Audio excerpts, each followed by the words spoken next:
Welcome to our channel. इस video में हम कक्षा 7वीं विषय विज्ञान के अध्याय 6 सजीव जगत में संगठन के प्रश्नों के उत्तर करेंगे। इस वीडियो को सुनने मात्र से ही आपको सारे प्रश्नों के उत्तर याद हो जाएंगे। उससे पहले अगर आपने हमारे चैनल को अभी तक सब्सक्राइब नहीं किया है तो जल्दी से सब्सक्राइब कर लीजिए और इस वीडियो को लाइक कर अपने फ्रेंड्स को जरूर शेयर करें। तो चलिए शुरू करते हैं। सबसे पहले हम पाठ के मध्य में आए प्रश्न करेंगे। इसमें सबसे पहला प्रश्न है, पौधे में पाए जाने वाले ऊतकों के नाम एवं उनके कार्य लिखिए। इसका उत्तर है, पौधों में मुख्यतः 4 प्रकार के ऊतक होते हैं। क प्रविभाजी ऊतक, ख त्वची ऊतक, ग संवहनी ऊतक और घ है भरण ऊतक। ऊतकों के कार्य हैं। पौधों में पाए जाने वाले ऊतकों के कार्य निम्नलिखित हैं। क प्रविभाजी ऊतक के कार्य, ये विभाजित होकर एवं वृद्धि करके तने एवं जड़ की लंबाई बढ़ाते हैं। ख है त्वची ऊतक के कार्य। त्वची ऊतक के निम्नलिखित कार्य हैं। पहला, यह तना, जड़, पत्तियां, फूल, फल एवं बीज का बाहरी आवरण बनाता है। दूसरा, जड़ों में पानी तथा अवशोषण में मदद करता है। तीसरा, पत्तियों में गैसों के आदान प्रदान में सहायता करता है। चौथा है, यह प्रकाश संश्लेषण की क्रियाओं के लिए भी सहायक है। ग है संवहनी ऊतक के कार्य। संवहनी ऊतक जड़, तना तथा पत्ती में पाए जाते हैं। इसका कार्य है, ये जल, खनिज लवणों तथा भोजन को पौधे के विभिन्न भागों में पहुंचाते हैं। घ है भरण ऊतक के कार्य। इनके कार्य निम्नलिखित हैं। पहला, ये ऊतक पौधों को सहारा देते हैं। दूसरा, पत्तियों में यह प्रकाश संश्लेषण द्वारा भोजन का निर्माण करता है। तीसरा है, ये पौधों की जड़ों में भोजन का संग्रहण भी करते हैं। अगला है प्रश्न दूसरा, संवहन बंडल क्या है? पौधों के लिए इनका क्या महत्व है? इसका उत्तर है, संवहन बंडल, पौधों में 2 प्रकार के संवहनी ऊतक पाए जाते हैं। एक प्रकार के संवहनी ऊतक का कार्य है जल तथा खनिज लवणों को जड़ से पत्तियों तक ले जाना। इन्हें जलवाहिनी या जाइलम कहते हैं। जबकि दूसरे प्रकार के संवहनी ऊतक का कार्य पत्तियों में बने हुए भोजन को पौधे के दूसरे भागों तक पहुंचाना है। इन्हें रसवाहिनी, फ्लोएम कहते हैं। पौधों में जाइलम और फ्लोएम एक समूह में पाए जाते हैं। इस समूह को संवहन बंडल कहते हैं। इनका महत्व है, पौधों में संवहन बंडल ही जल, खनिज लवणों तथा भोजन को पौधे के विभिन्न भागों में पहुंचाते हैं। अगला है प्रश्न 3, हाथी के शरीर की कोशिकाएं बड़ी होंगी या चींटी के शरीर की? लिखिए।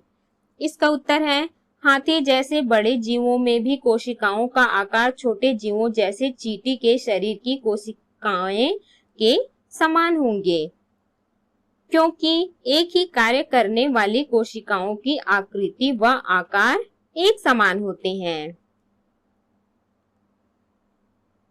अगला है, इनके उत्तर दीजिएगा। पहला प्रश्न,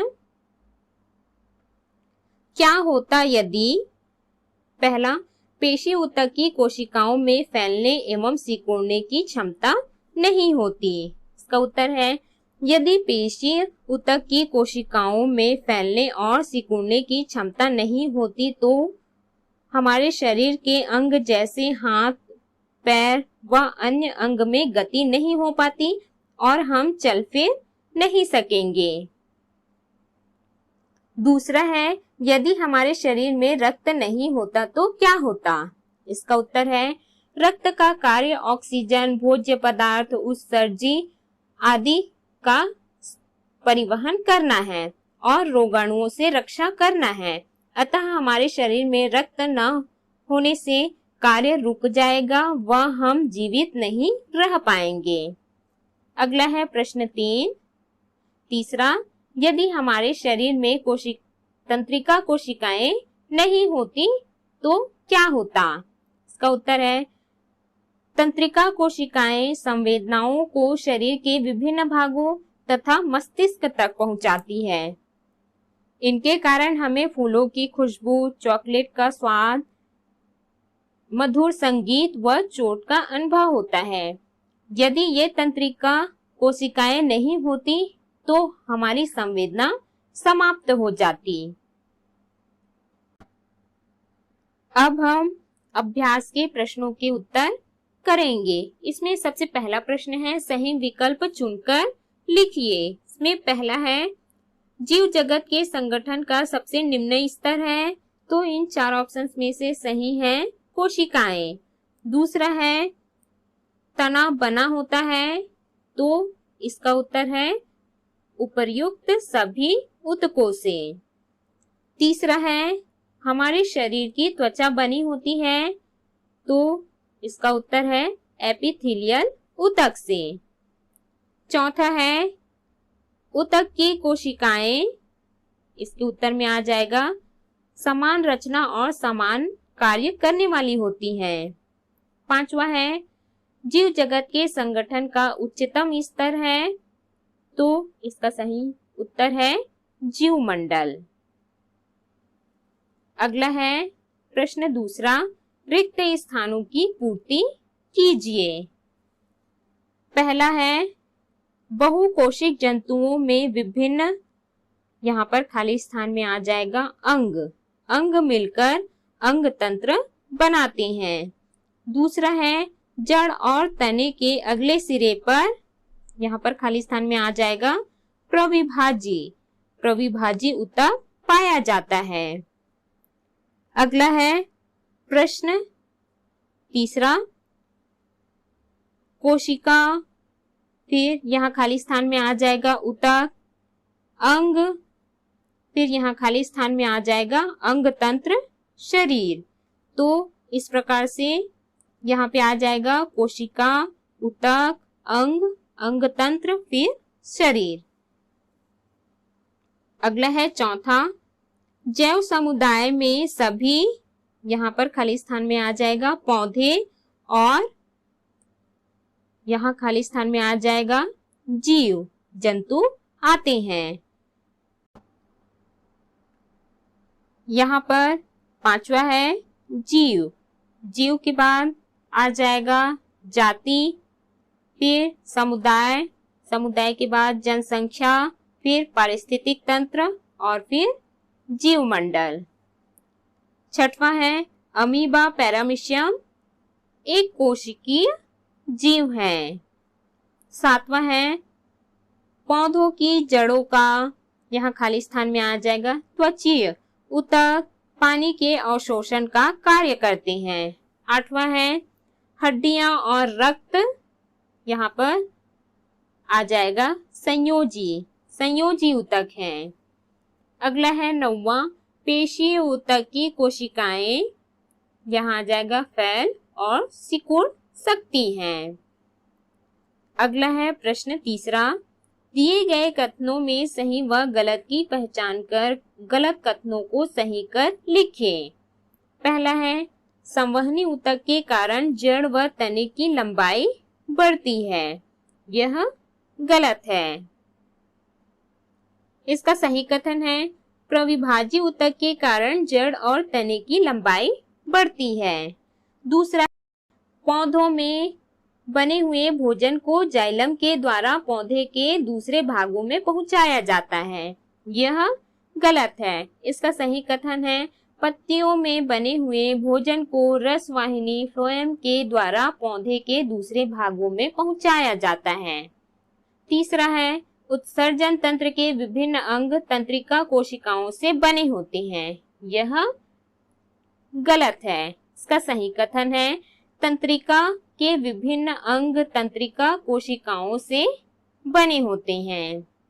अगला है चौथा, प्रत्येक सजीव अपने पर्यावरण में उपस्थित सजीवों पर निर्भर होते हैं, यह गलत है। इसका सही कथन है, प्रत्येक सजीव अपने पर्यावरण में उपस्थित दूसरे जीवों और निर्जीव पदार्थों पर निर्भर होते हैं।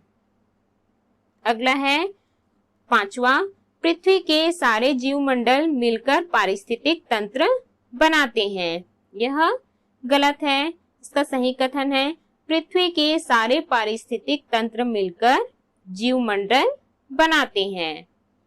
अगला है प्रश्न 4, निम्नलिखित प्रश्नों के उत्तर दीजिए। प्रश्न पहला है, यदि किसी तालाब में मछलियों के अलावा अन्य सभी सजीव समाप्त हो जाएं तो क्या होगा?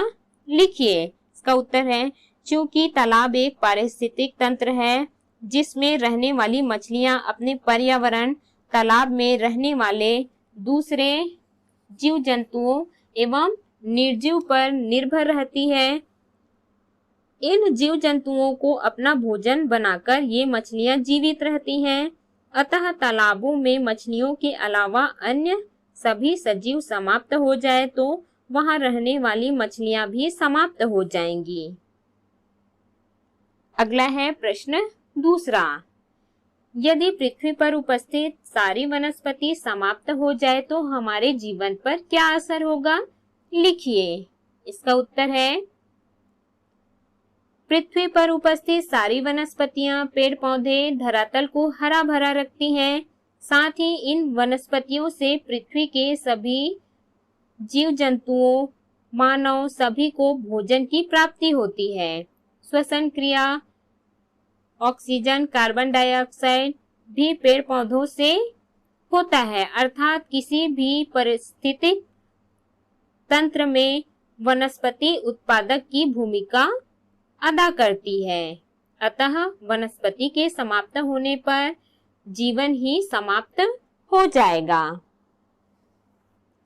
अगला है प्रश्न 3, सजीव जगत के संगठन में निम्न स्तर का रेखा चित्र बनाइए। इसका उत्तर है, जीव जगत के संगठन में निम्न स्तर जीव शरीर के अंदर की व्यवस्था को प्रदर्शित करते हैं, इसलिए इन्हें संगठन का निम्न स्तर कहते हैं। निम्न स्तर का रेखा चित्र है कोशिका। कोशिकाएं, बहुत सारी कोशिकाएं मिलकर ऊतक बनाती हैं और बहुत सारे ऊतक मिलकर बनाते हैं अंग। अंग मिलकर अंगतंत्र, फिर अंगतंत्र से बनता है जीव का शरीर। अगला है प्रश्न 4, निम्नलिखित के नामांकित चित्र बनाइए। क है तंत्रिका कोशिका, ख है तने की काट। तो यहाँ पर तंत्रिका कोशिका का नामांकित चित्र आपको इस प्रकार से बनाना है और तने की काट का नामांकित चित्र इस प्रकार से आपको बनाना है। तो इस प्रकार से हमने सभी प्रश्नों के उत्तर किए।